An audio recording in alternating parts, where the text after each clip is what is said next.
Yaponiya mo'jizasi Andijon ko'chalarini bezamoqda. Ha, gap Pavlovniya daraxti haqida ketmoqda. Bahor kelishi bilan viloyat yo'l yoqalari mana shunday betakrorlik kasb etadi har yili. Imperator daraxtining guli tabiatga husn qo'shadigan bo'lsa, uning yoqimli ifori insonlarga chinakam bahoriy kayfiyat beradi.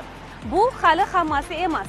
Go'zalligi bir olam Pavlovniyaning foydali xususiyatlari ham o'ziga yarasha.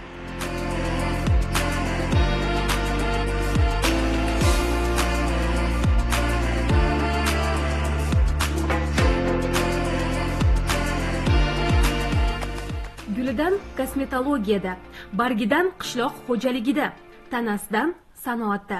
Bu sifatlarni ko'plab keltirish mumkin.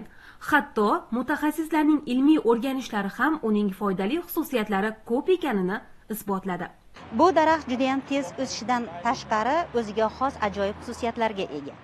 Pavlovniya daraxti jozibali gullari, keng barglari bilan odamlar o'rtasida o'ziga xos qiziqish uyg'otdi. Pavlovniya daraxti gullari asal shiroga nihoyatda boy hamda ajoyib estetik zavq beradi. Bitta asalari oilasi aprel-mart oylari davomida Pavlovniya daraxtidan 15 kilogrammgacha dorivor asal yig'ishi mumkin. Bu asalning xususiyatlari esa boshqa asal shiraga boy bo'lgan o'simliklardan yig'ib olingan asaldan bir necha barobar qimmatli xususiyatlarga ega. Chunki bu gul tarkibidagi aromatik uglevodorodlar asalari yiqqan asalga o'ziga xos bo'lgan hid beradi.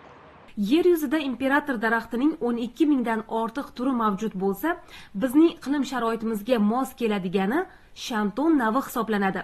Bundan 8-9 yil ilgari Andijonga kirib kelgan ushbu nav avvaliga hamma uchun yangilik bo'lgandi. Bugun esa ommalashib ulgurdi. Ayniqsa yo'l yoqalarining ushbu tabiat mo'jizalari bilan bezatilgani ham shahar ko'rinishiga afsonaviy tus beryapti, ham avtoulovlardan chiqarilayotgan zaharli gazlarni tozalayapti. E'tibor qiling, yaproqlarning hajmdorligi sabab birgina Pavlovniya daraxti havodagi chang va g'uborlarni 400-500 grammgacha ushlab qolish xususiyatiga ega. Demak, ko'cha bo'ylariga ekish tashabbusi to'g'ri tanlov bo'lgan. Hozirda Andijon shahrining o'zida 100 ming tutdan ortiq ushbu turdagi daraxtlarni uchratish mumkin. Pavlovniya daraxti mamlakatimizda nihoyatda turli xillari ekilyapti, lekin Andijon viloyatida ekilgan Pavlovniya yoyilib o'sadigan keng bargli Pavlovniya hisoblanadi. Hammada qiziqish bo'lsa kerak, nima uchun aynan Andijon viloyatida ekilgan? Sababi Andijon viloyatining tuprog'i Pavlovniyani yetishtirish uchun eng qulay tuproq hisoblanadi.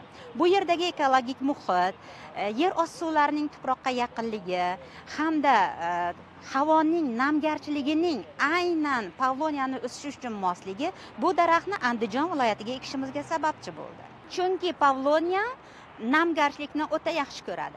Aslida Pavlovniya qurg'oqchilikka ham, ob-havoning noqulay sharoitlariga ham o'ta moslanuvchan hamda o'sish regioni nihoyatda katta bo'lgan daraxt hisoblanadi. Pavlovniya daraxti o'rganilgan vaqtda +60 gradusgacha. Bizning mamlakatimizda ekilayotgan Pavlovniya daraxtlari esa -20 gradusgacha anomal sovuqlarga bardosh bera oladi.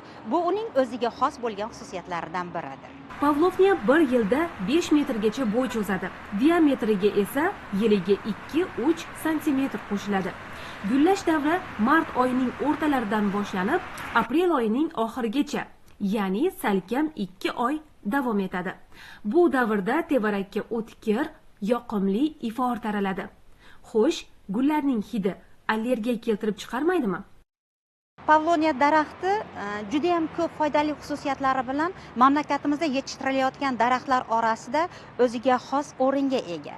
Lekin har bitta o'simlikni o'ziga xos bo'lgan cheklovchi xususiyatlari bor. Xo'sh, Pavlovniyada qanday cheklov xususiyatlar bor? Pavlovni yetishtirishdagi cheklovchi xususiyat uni ildizini o'ta baquvvat va tarmoqlanib ketishi, ikkinchidan juda ham tez o'sib yon tomonga yoyilishidir. Lekin bu xususiyatlar Pavlovniyani foydali xususiyatlarini oldida hech qanday ahamiyatga ega emas. Shuning uchun ham Pavlovniyani respublikamizning boshqa shahar qishloqlarida ham yetishtirishni olimlar tomonidan xalqimizga tavsiya berishimiz mumkin. Och binafsha rangi, qo'ng'iroq shaklli gullari, keng quloch yozgan shoxlari, tekis ifqorli tanasi yaxlit bir san'at asari. Odamlarda ishchanlik kayfiyatini uyg'otuvchi, zavqqa to'ldiruvchi mo'jiza.